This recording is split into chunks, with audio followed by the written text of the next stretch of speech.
Hey girl, hey, we are back with an amazing new episode, episode 61, and I have really good friends on the show today. Hey girl, hey, welcome back to A Broadcast Podcast. We have Heather Thomas and my good friend Collin Ellingson. How are you guys? Fabulous. How are you? Amazing. I'm great, and we want to really thank you guys for being here again on a Saturday, coming out in your time, and I'm just excited to have a dual conversation. We have dual subjects to talk about: fitness and real estate. Who knew? Like, we're going to talk fitness and real estate today? Yeah, totally matches, right? Two things we all need to be in on. 100%.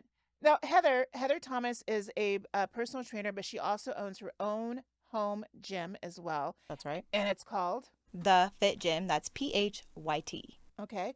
And you are here servicing the LA County clients here, and you're doing great. So we're going to talk about the fitness journey, your fitness journey, why you became a fitness guru, the entrepreneur side of the business, and some really good tips on things that we can definitely take advantage on. Can't wait. Can't wait. And then we have Collin Ellingson. I've known you through my friend Robert for about since COVID. Since COVID. Oh my goodness, yes. 4 years. Robert's 50th. That's right. That's Yes. right. Robert's 50th Yeah. birthday. And Collin, congratulate Collin. He just got married. And if you guys remember my last episode, this is the wedding we went to in Leeds, New York. It was a gorgeous destination wedding that happened 2 months ago back in May. Yeah, end of May. Can you End of believe May. it's been that long? Unbelievable. Yeah. And flown it's by. the most idyllic wedding celebration you've ever been to. To this day, like, I couldn't believe how gorgeous it was. So thank you for inviting me. It was a wonderful. Thank you for being a part of it. We loved having you. Absolutely, absolutely. And Collin, you are a real estate professional and you partner with Coastal Homes, correct? Correct. Actually, I'm one of the partners of Coastal Homes LA. I started it with another agent out of the Compass Santa Monica office. Wonderful. So we primarily focus on coastal neighborhoods in Los Angeles, from Malibu all the way down to Playa Vista.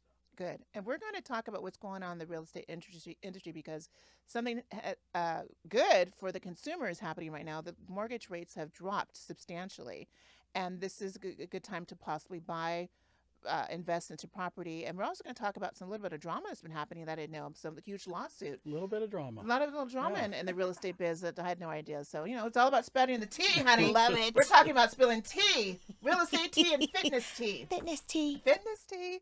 So we're going to be right back from our sponsors and come back. Thank you so much. And let's do this. Gosh, Shannon. I'm looking for some insurance, and it doesn't seem like anybody's wanting to work today. Nobody calls me back on my car insurance or my home insurance, my renter's insurance. Nothing. Can you help me? Absolutely. There's a great company that I work with called SD Langhorne Insurance Services, aka Shannon Shore, and they actually answer your call. Wait a minute. You mean I don't have to text a robot and do a chat window for them? No, when you actually call SD Langhorne Insurance Services, shannonshore.com, they pick up the phone and they will give you great competitive rates in today's market for auto insurance, renter's insurance, general liability, and also workers' comp. What? Is there a phone number or a website? You can definitely email them at shannonshore.com and they will have you fill out a form and they will contact you immediately. I'm on it. Doing it now. Contact SD Langhorne Insurance Services or shannonshore.com for your insurance needs today. Heather, thank you so much for being here. How you doing? Oh, I'm doing great. And by the way, you call me Coach HT. Okay, Coach HT. That's easier to remember than Heather. Okay. All right. Yeah. I just know you by Heather. So, I know. Coach, so is that what your clients call you? Coach HT? HT, Coach HT. I mean, Okay. if you call me by Heather out in public, I'm not going to turn around. You say HT though, I'll be like, Okay, there Who she dat? is. All right. Yeah. So you used to be a ballet dancer. Yes. So I trained in ballet throughout my entire adolescence, essentially. Okay. My mom used to be, well, I guess my mom is still a ballet teacher. She's 79 years old, still teaches ballet. So ballet actually runs in our family. She owned a studio when I was a young child.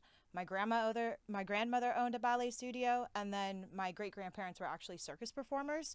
So ballet has been in our family for my entire life. Okay. Yeah. And so what led you into going from ballet dancer to being a fitness coach? Yeah, that's a really good question because they're really not related. It's not a straight line. With ballet, specifically, I was studying the form Giacchetti, which focuses on proper form and alignment. And so that gave me the skills I needed to take beyond ballet. Basically, when I hit college, I realized I'm not going to be a professional ballet dancer. I'm not 5'8". I'm not 102 pounds. That's not my physique. So what can I do instead to stay in shape? I want to work out. So the ballet helped me get into fitness because I was like most people, not getting a coach in the beginning, just getting in that gym.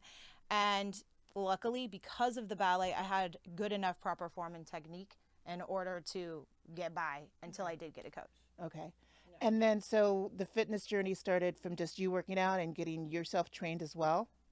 Yeah, I would say that my fitness journey starts the same as everyone else. You're getting sick and tired of whatever you're sick and tired of. I didn't like how I looked anymore in the mirror.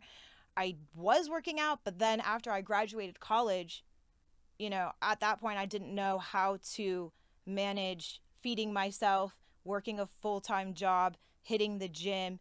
And so obviously I got out of shape. At a certain point, I got sick and tired of that feeling, and I decided I need to make a change. So I dove headfirst, completely immersed myself in the fitness. I was one of those people who went on YouTube, and I was like, okay, I want to look like her. So I watched, this particular woman's YouTube videos. I would write down the workouts in a notebook because there was no streaming back when I started working out. There was no internet service in the gyms when I started working out. So I had a notebook, and I forgot to bring it today, a notebook where I would write down the moves and I would draw little stick figures until I could know, okay, this is a deadlift, this is a sumo, this is an Arnold press. And that's like kind of how I got into it. Okay. Yeah. And then since you also did competitions, you actually were like what is it what's the word I'm looking for? It's bodybuilding Bikini, competitions. yeah, bikini. Your bikini, yes, yes. Yeah. These pictures was like she was cut. Yeah. We'll insert the photo because I have it in my email. Send so it to I'm me gonna so I send can it send to it you. to Simeon too. So Heather, you used to be in bodybuilding competitions. You had something called you were in something called Summer Summer Shredding. Shredding in 2019. Yeah, Summer Shredding 2019. That was my first and only bikini competition that I did. I was at a point in my fitness career where I was like, wow, I'm looking really good. I want to take this to the next level, but I'm not sure exactly what will do that. So I started looking into competition, and I ended up doing a bodybuilding photo shoot. Met this woman named Erin. She herself was a bodybuilder, actually in that moment getting ready for a competition. So I said, wow, this is a sign. Okay. Hired her as my coach. She gave me workouts, meal plan, 3 months straight of tracking every calorie, tracking all my workouts. That 3 months was much more than just working out and eating properly. It was me showing to myself that if I put my mind to something, that if I put in the energy and I commit to something and I make a decision, that I can do it. Okay. So Summer Shredding is more than just a bikini competition to me. It was me proving to myself that I could do anything if I could do this. Shortly after the bikini competition, I ended up quitting my full-time job. Wow.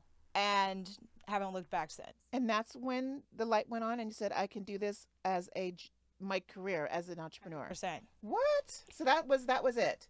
That was it. When you were doing the shredding and because that you had to eat tons of protein, right? No fat because you're like you were cut. I can't wait to. I gotta show you these I'm pictures. I'm normal now. Yeah, just very you strong. were just the muscles were popping, the clavicles, whatever these are called, were just out and about. Yeah. Whatever this muscle here that we see, popping out of the bathing suit. Was it hardcore, Heather? If people were on that journey, is it hardcore to do that? Especially in 3 months. Oh yeah, it's hardcore to do it. Trust me, and that's exactly why I was able to move into a full-time career doing fitness afterwards, because it is something that the majority of people will not ever do. You will not ever track every single one of your calories. Stop drinking for 3 months. Prioritize working out and sleeping. Right. So there were moments where I was doing my cardio at 9:30 p.m. at night. Oh no. Because I had to get it done. Right. Right. So how many hours did you work out a day? At the time it was probably an hour and a half to 2.5. In the beginning, you are really just strength training. And then towards the end, you pick up the cardio in order to burn the calories. And that's when the length of time really comes in. Okay. Obviously, every coach is different. Okay. But my coach didn't believe in being on the treadmill for, an hour, 45 minutes. Right. And it worked out. Now, you you live in LA, and so you had a space to create a gym into your home. If anybody is going to do that, that's another hurdle that is so hard that you had to buy all this equipment, and you decided to do this during COVID, which is It was the best time. I know, right? It was the best time. I mean, Everybody had a but were project. you scared to have people over, and because you didn't want to get sick or infected or whatever? I mean, how did It's a it good was a point. one-on-one situation though, right? Yeah, well, during COVID, before COVID, I was actually training clientele. And I was thinking to myself, wow, I'm paying a lot of money to train these people over at other places. Yeah. And so when COVID hit and I wasn't really doing anything, I was just sitting there looking at my garage.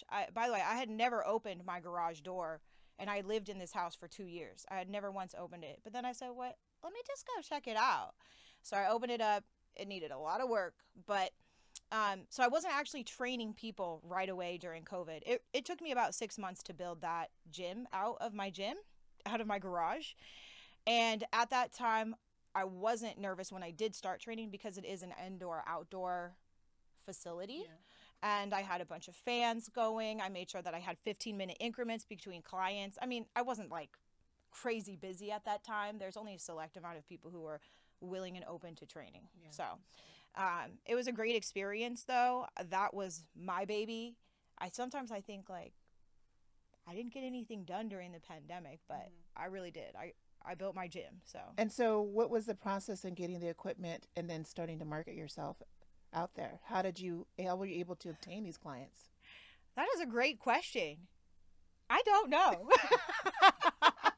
I mean, how I met Heather is that she is one of the personal fitness instructors at my club.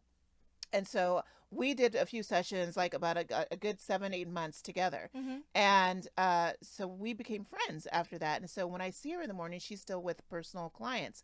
But By the way, I love seeing you. thank there. you. Yeah, When it's I'm always there, a pleasure. when I'm there, thank you. I need to get on it. This sciatica, that's a whole different story. Anyways, you've helped me in that an aspect. So every time I see you with a new client, so you can't really steal clients from the club, but Oh how no, do I'm you- not. I'm not stealing any clients no. from the club. So how are you getting the people that goes to your gym? How are you marketing? Is it using just social media, word of mouth? Honestly, I would say word of mouth right now. Okay. That's like, I have 3 clients who are all really good friends, Okay. and one came to me, the next one came to me, and then the third one came to me, Are you focusing just on? and one of their mothers. Are you just focusing on women or men and women? Women specifically? I did start out being like, I want to help everybody, but then I said, women need more guidance, especially with how we have this overarching theme of low calorie diets, cardio, cardio, cardio, all these things that don't really align with what truly is the fitness goal for most Right. women out there. And then additionally, I wanted to make sure that I was serving the population that most needed it, women. Okay. So I have some men, but they're all husbands.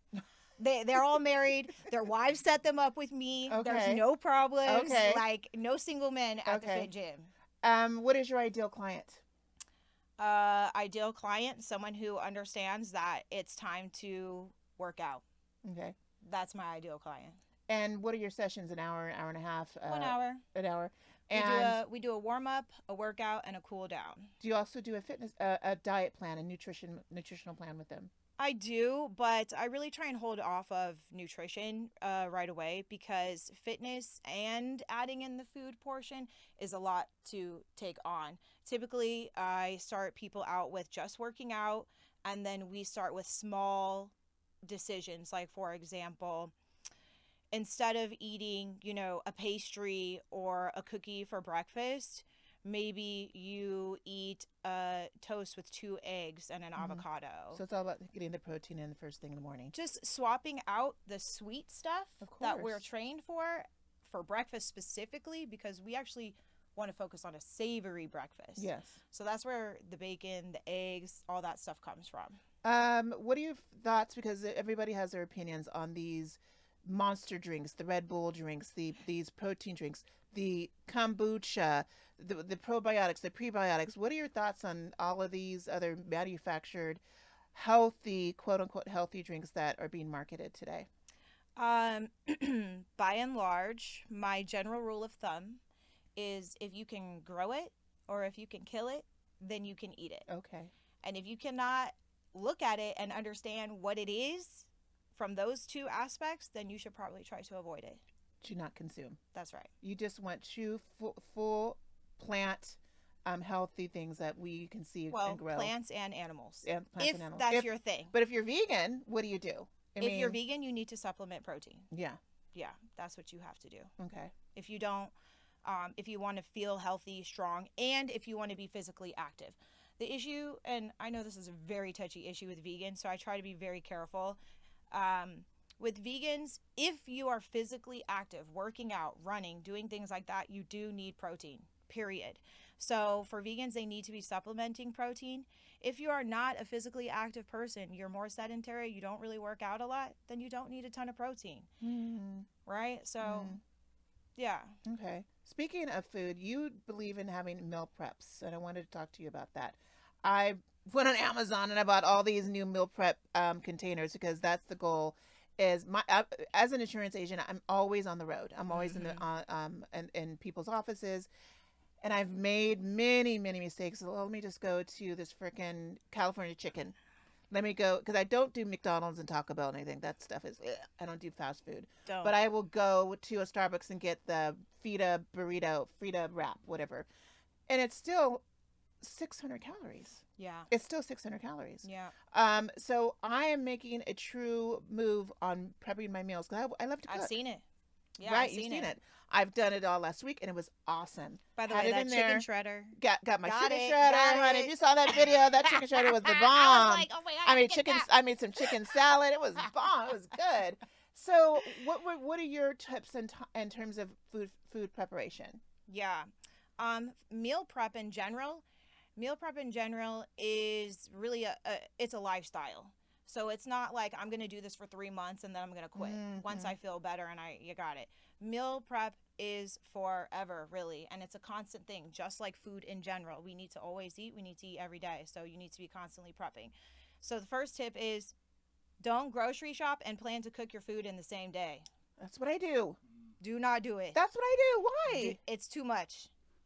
But I like it. Grocery shop on a Saturday, cook on a Sunday. Grocery shop on a Friday, cook on a Sunday. I love getting my groceries, put in the refrigerator, cleaning my vegetables and everything, and then I'm like, get my menu together. Why is that not a good thing? It's not necessarily that it's not a good thing. It's just that in the event that you are really preparing food for, let's say, an entire week, that's a lot of food. You need 2 to 3 proteins. You need 2 to 3 vegetables.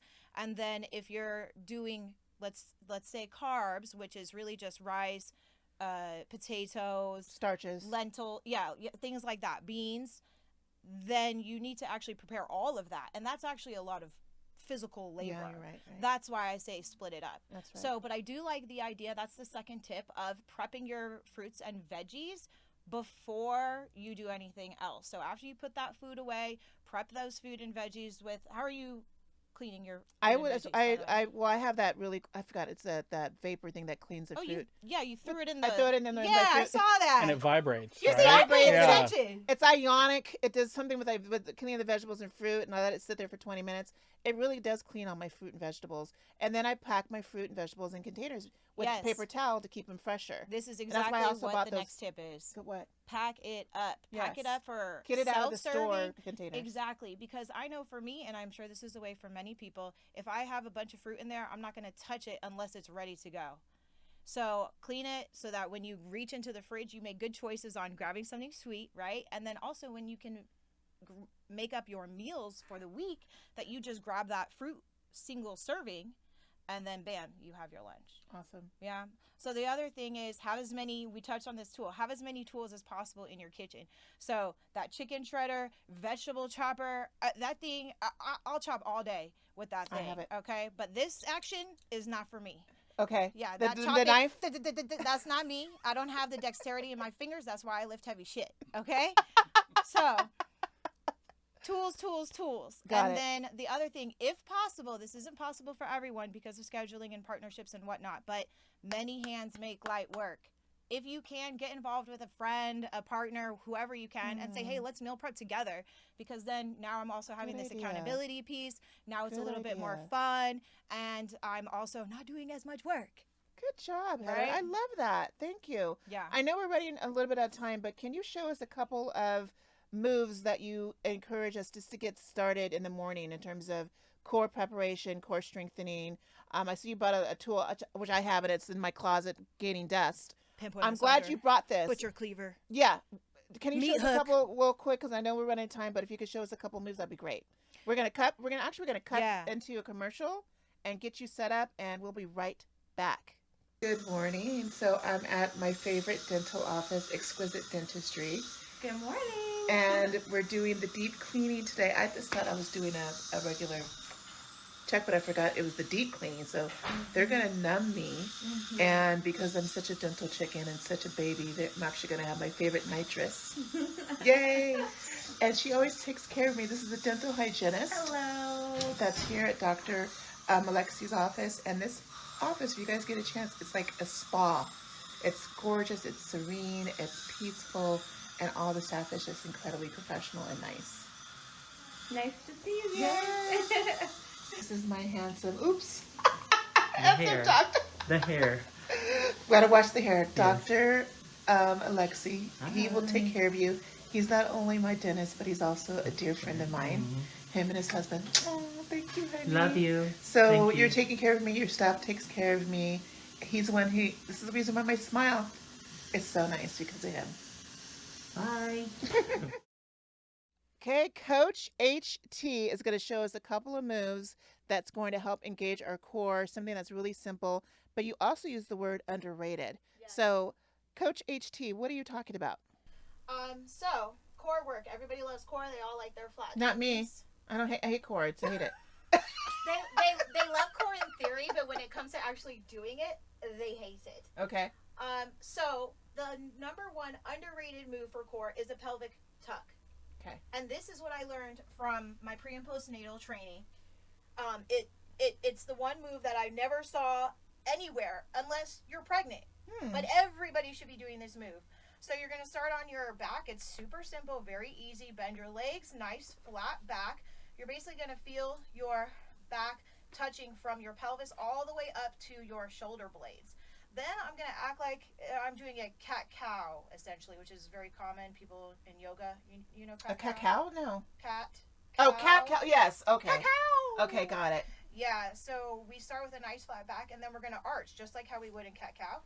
So you arch that back. Okay. Okay, then you're going to pull the belly button down, flatten it out, and tuck the pelvis. So now my pelvis, all the way up, my lower part of my back, all the way up to my upper spine is still attached. Now, I do this with every single one of my clients, male, female, pregnant, post, pre, anything. Pelvic tilts are the number one underrated move. And the reason why is because as an American society, sorry, let me just finish. You'll be going back and forth like this. I have them go 10 times, and then I have them hold this. Belly button pulls to the floor, and a little touch here with these two fingers. You're touching across the center to see, do we feel tension across? And a lot of times people have a difficulty because they'll go like this, and then they'll go like this. They'll lift up the butt. Yes. And it's not lifting the butt. It's the movement of the pelvis on its own. And Okay. that strengthens your core. That strengthens the abs. Yes. What? And how many times? Because it helps you recognize your abs. Wow. Most people, I tell them, okay, tighten up your core. They don't even know what that means. But if I go like this, I take them through this exercise. I have them take their own hands, press here. Do you feel the tension building? Yes, I feel the tension. Okay, great. I need you to always be slightly tucked in this position, pulling your belly button to your spine, to the floor. I need this pretty much throughout everything in fitness. Oh. And how many, is this a warm-up move as well for your clients when you start working 100%. out? And how many times do you do it, and how many reps do you suggest? It depends on the client, but for all clients, I'll start them out with 10 and that 30-second hold. 30-second If they hold. need practice on doing this actual movement, which is a lot harder than it looks, then I'll hit it every set. So that would Really? be 3 times. Okay. If they're well versed on it, I'll say, okay, just once, and then we'll go into planks where then we'll demonstrate. Now we're going to go into a plank, and you're going to Woo! tuck. That butt. Bam, bam. Okay. And then how long do you suggest for the plank to be? Like 30, as long as you can? 60 seconds, 30 seconds? I mean, again, everyone It's is so working at a different. different level. If you can't hold the tuck, the plank length is dependent upon how long you can hold the tuck. Okay. Yeah. So the progression is tucks, forearm plank, 10 seconds, 30 seconds, 45 seconds. As long as the form is right, you can add on a plate on the back, 25 Wow. pounds, Oh my 10 goodness. pounds, and then you just build from there, 30 seconds, 45 seconds. Wow. That way your core is solid because you cannot grow in any other realm of fitness, legs, upper back, chest, whatever it is, without having your core on point. Got it. Got it. For those who are just listening to the audio podcast, what I'm going to do is make sure you guys can watch the video of her exercises on YouTube. So make sure you go to A Broad Productions or A Broadcast Podcast on our YouTube channel so you can actually see what she sampled so you guys can see that. So thank you for listening on the audio podcast, but to see what she did, go to our YouTube channel. All right. In the meantime, what is this contraption, Heather, that we're looking at? Well, this is my torture tool. Okay. No, It I'm looks just kidding. ominous. Yes. Yeah, everyone's like, what is that? And every time I bring it out, they have no idea what it is.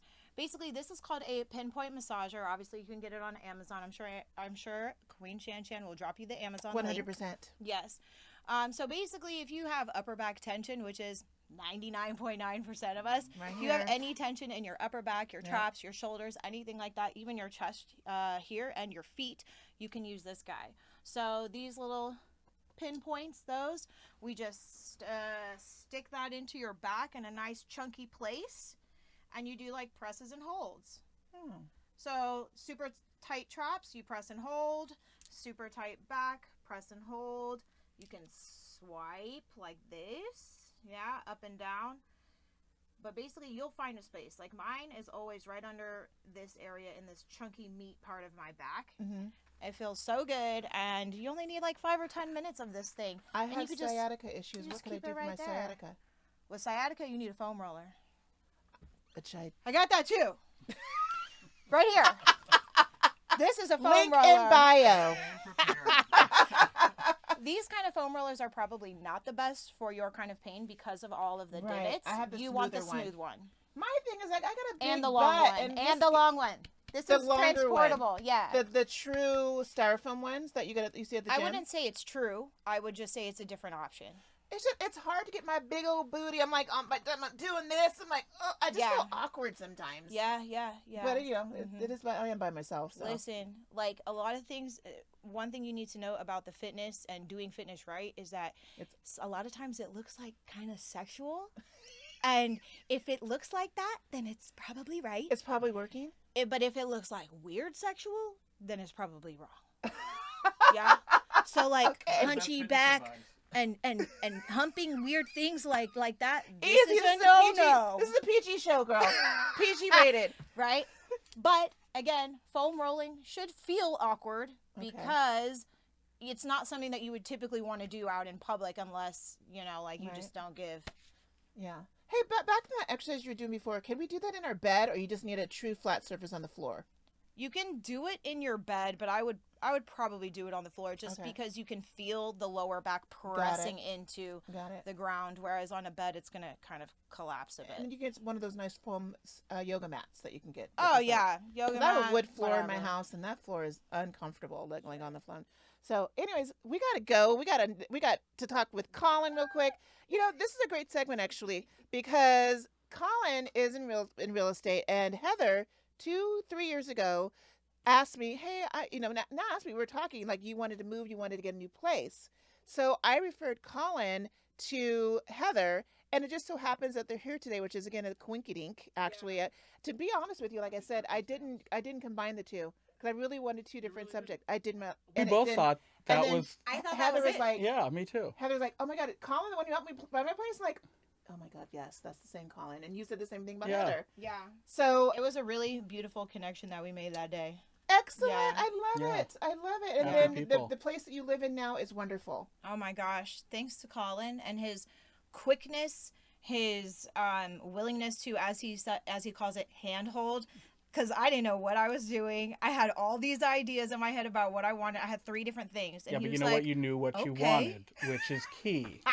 Which You is know? key. Yeah. This is a great Yeah. segue. So we're going to cut back to our sponsors, and we'll be right back. Colin, you're going to sit in this chair. Love it. Okay. Heather, Coach HT, thank you Yeah. so much. Thank Wonderful you. information, wonderful tea. We love it. You guys take these tips. You can follow her. I'm going to post all of her social. Do you prefer Instagram? Do you prefer your YouTube? Do you prefer just email? How do people contact you? I mean, if you want to train, email is best. That's HTPHYFI. Oh my God, I can't even spell. See, this is why I changed my name to HT Fit. That's why I Okay. changed it. Anyway, my email is htphysique@gmail.com. So just type in how to spell physique on I'll put it on Google. there. I'll put it on Yeah, there. and you'll figure it out. Simeon will put But it on if you want to follow along and see what I'm all about first, Instagram is the best place to do that, and that's at HT_PHYT. Are you on TikTok? I'm on there, but I'm not Not really. consistent. Not consistent. You can find me anywhere. I'm Right. on all platforms. Okay. But my most consistent uploading is Instagram. Instagram, got Mm-hmm. it. So we'll definitely make sure we list all of her contact information. And if you want to train with Miss Coach HT, she's the one to contact. Yep. If you're in Los Angeles, come see me at the Phyt Gym in Leimert Park. Or if you're online, come check me out on YouTube or download my app. Thank you. Thank you so much for being here, Heather. Yeah, We thank you. appreciate it. It's a pleasure being here. Thank you. Yay. I should have said thank you in the beginning. Oh, I totally know you appreciate I was like, it. nerves. Thank you. We'll be right back.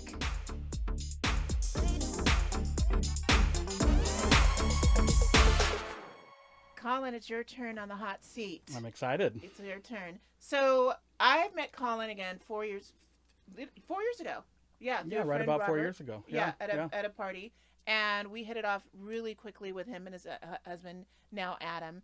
And you've always been in real estate in some aspect, right? I have, yeah. I've been licensed since 1999. Okay. Started out in Nashville, and then was in Atlanta for 15 years. You've been all over the place. Been all over the place, Chicago too, right? No, not Chicago. Okay. Wasn't in Chicago, but yeah, I was in the South for almost 20 years. Wow. But I grew up in Los Angeles. Yes. And then moved back in 17, and then met my now husband. Right. But yeah, I've been around for a while, which, has served me well because I went through the 2008 downturn. So all the stuff that's kind of happening now, I like to be able to, coach my clients and let them know, like, I've been through much more than this. You don't need to worry, Most people don't know that I was in real estate too from 2000 to 2008, and that's when we had that recession it started really 2006 because it was amazing during the early 2000s. Oh God, we're aging ourselves. Oh my goodness, I'm aging myself. Wisdom, Shannon. Oh, Wisdom. Lord. So I used to be on the bank side, the lending side. So when we had the 80-20 loans, 100% financing, all you needed really was a pulse and a social security number. Wasn't it wild? It was I remember, wild. I remember that time frame when, and I was Wild. not too long into the business, and you could literally come in and say, I'm a doctor. I earn $300,000 a year. You'd get 100% financing. Right. You'd buy the place, And then turn upside down with a 2-year on. Yeah. And So it that's was where the we got in Wild trouble. West. That's how we got in trouble. That's how the real estate market turned so badly during that time. And I was out of a job. And then I turned into insurance. But you stuck with the industry. Why did you stick with the industry? Oh boy, I was an architectural history major in college, so I always loved the built environment. I loved homes. I loved architecture. I love mid-century, but all of it. And so when I graduated, I was like, what do I want to get into? And I thought, well, I could be an architect or something on the design side. And then I ended up working for a builder developer in Nashville, and sort of got into that side of the business and learned how development worked and all that. And then just sort of fell into the real estate side on the brokerage side, and did a lot of representation for builder developers of like high rises and whatnot. And I just kind of thought this is sort of the perfect melding of what I love, because I get to be involved in the built environment. I get to sort of satisfy my creative, design side. But I also get to help people. And I think one thing that certainly is in common with all of us, I was sort of laughing when you started the segment and said, well, I have a personal trainer and a real estate agent here today, seemingly like divergent, right? But I think, I think the commonality there is we serve people and we serve our customers, And I know my job in real estate is first and foremost to listen, right? And I know that's the same with you. If you don't start off with a client listening and you don't understand what they need and what's motivating their decision in their lives, a lot of people will just put people in a car, right? And then how can you put somebody in a car? Sort of like throwing somebody, on a weight machine without knowing what their background is. So, listening first is super important. But then educating, being a teacher, being an educator, I think that's the most important role that we play in the real estate industry is educating our clients. Because technically we're not supposed to provide advice or even legal advice. Right. And a lot of people go, well, then what are you doing for me? If you're not giving that. But the reality is we're supposed to educate, provide information, a lot of information, and then say, here's everything that's on the table. Now, what would you like to do? As opposed to saying, this is the house you have to buy, or you need to sell right now. And in Los Angeles, this is a difficult area to buy homes because everything's really, really expensive. Even condos are now up to $1 million or can be up to $1 million a condo. When back in the day you can get a condo for, $150,000. But this is Los Angeles. It is a hot area to live because the weather, let's be honest, people live in California because of the weather. And it's besides our occasional earthquakes, it really is wonderful to live here. What is going on? There is some drama. There's some tea going on in the real estate market that people are maybe not are aware of. And why is this so important to consumers, buyers, and even sellers? And really the population at large, right? But particularly if you own a home or if you're getting ready to buy a home right now. Hi. Totally forgot my microphone was over. So, I'm sure a lot of people by now have read something about it, but there was a big class action lawsuit started last year. And essentially a group of home sellers, for the most part, were sort of corralled together by some attorneys.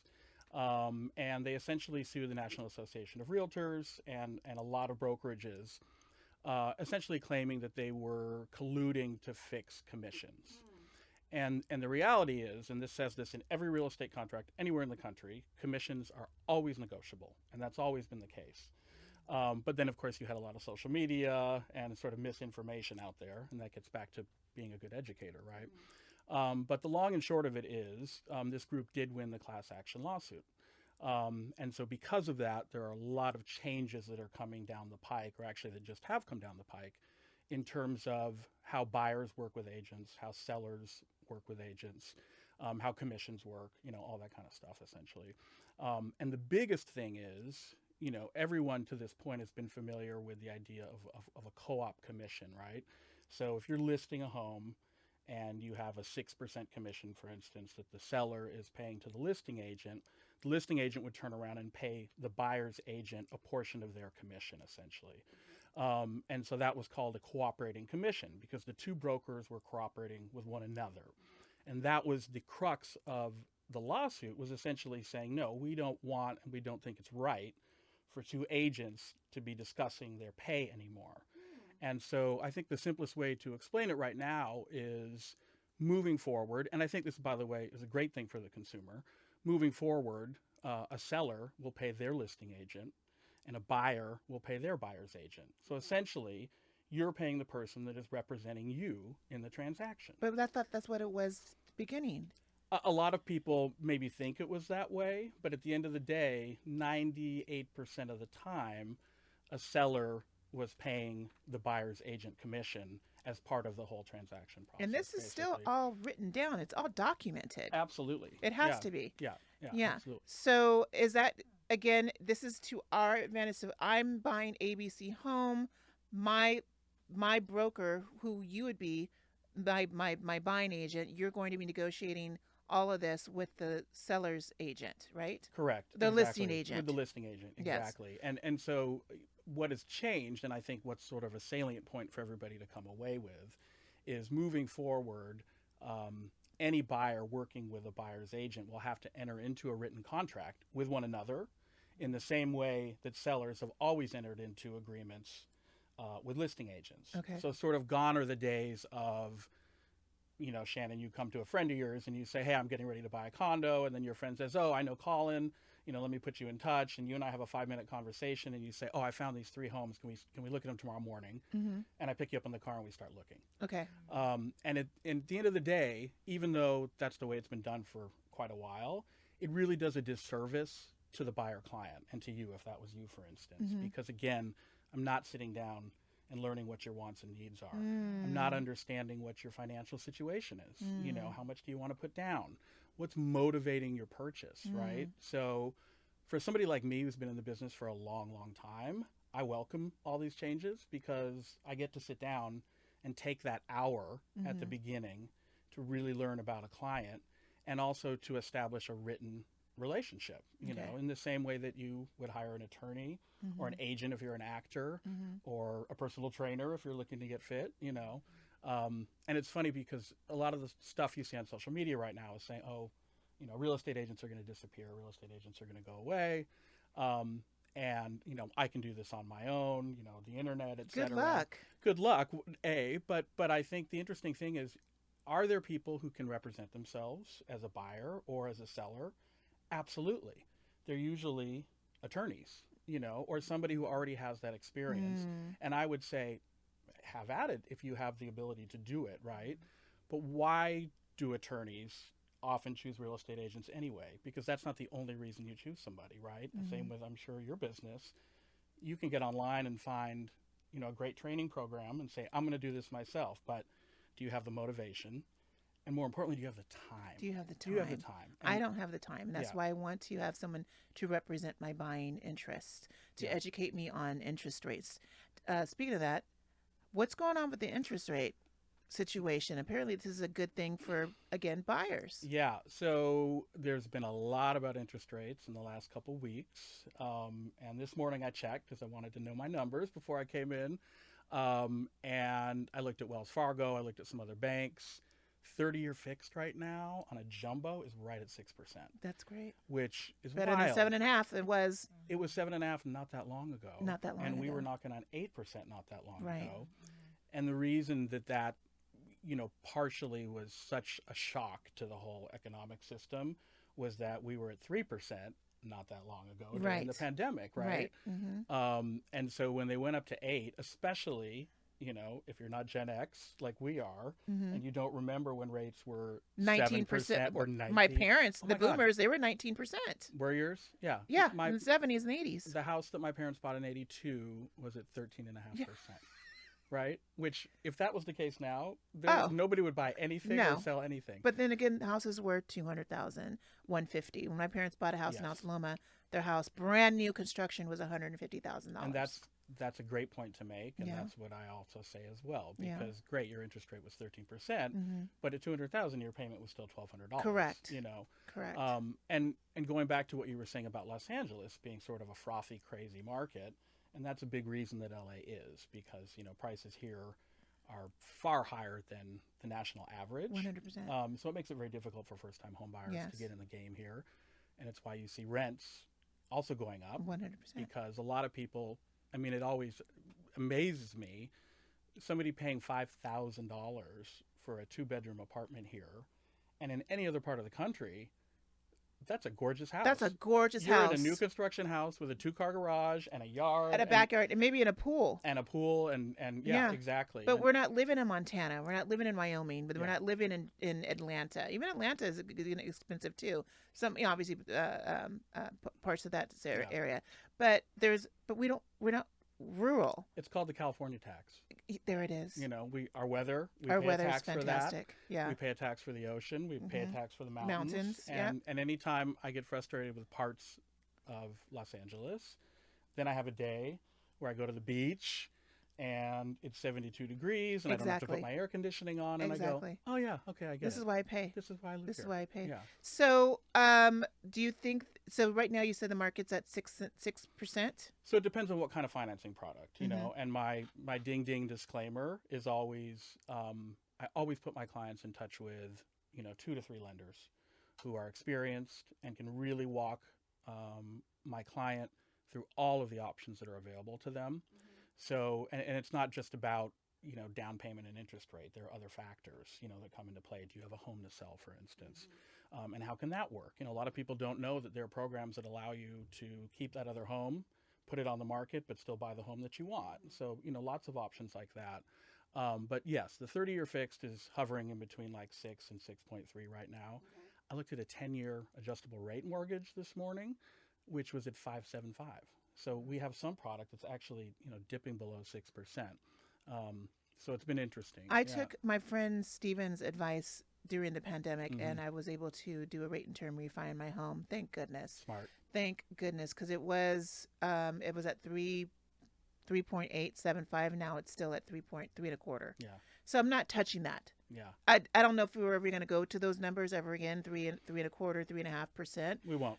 You don't think that'll ever happen? Not in our probably near-term lifetime. I mean, there were so many factors at play that allowed that to happen. Right. I mean, we had the pandemic, and our government really wanted to inject a shot in the arm of the economy. Right. And so interest rates came way down. Yeah. And it was such a surprise because I honestly thought during the pandemic, well, I'm going to have to sit here for 2 years and figure out what to do, And then it just took off like a storm.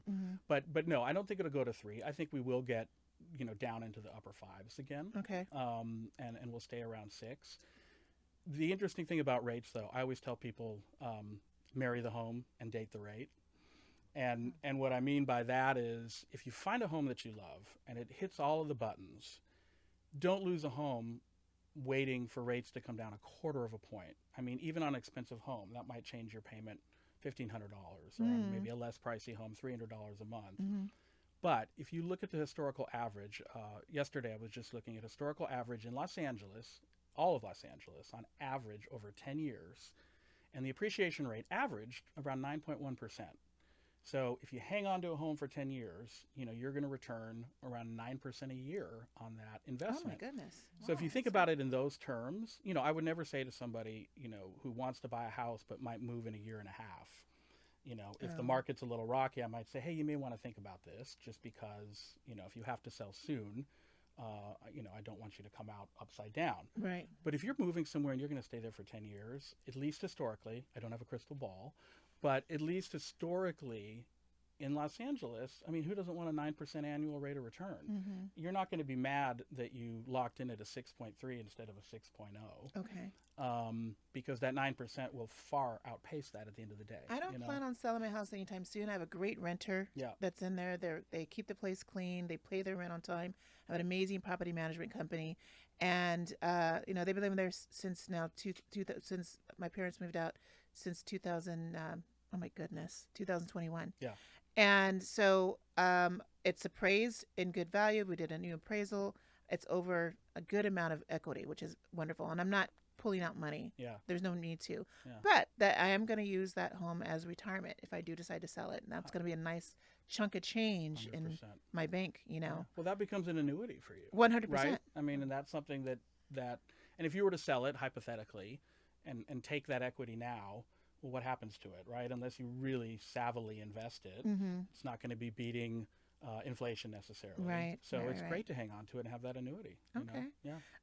As a first-time home buyer, can you give us 3 tips for first-time home buyers? Oh, yes. Well, first would be hire a great agent. You. Me, ideally. But honestly, I mean, wherever you are, do your homework.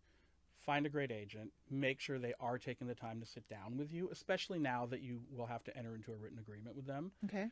Make sure you're getting a firm understanding of the services they offer and what you can expect. Okay. And frankly, conversely, what needs to be expected of you. Okay. I.e., are you ready to purchase? 2. 2 would be explore your financing options and understand exactly what could be out there. If you just get on LendingTree and you look at rates and you apply, it can scare you. So I would say this really is a or not a comparison, but it's in conjunction with one. In the same way you should hire a great agent, make sure you have a great lender. And I always recommend 2 or 3 people to my clients. And 3? Ooh, be patient. Yeah, be patient. Come into it with a good attitude, because no matter what, even in the best of circumstances, it's a complicated process. Yeah. Going back for a minute to, people saying real estate agents are going away. when I represent a seller, I have a 114-point checklist that is part of the process. Oh my goodness. And for a buyer, I think it's an 87-point checklist. And those are all things that have to be done, that are representing my clients in a fiduciary manner to make sure that everything is going right. But on the buyer or the seller side, I would say, just be patient. Sometimes you got to take a big old deep breath. I hold your hand the whole way. But, you're buying the biggest investment in your life. So if you're not buying a quart of milk at Ralph's. Right. Right.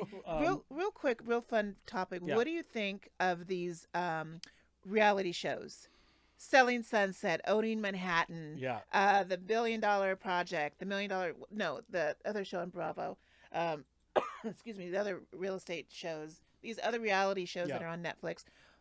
It's a lot of hype. Yep. It's a lot of show scripted. Let's be honest, reality shows are scripted. Yeah.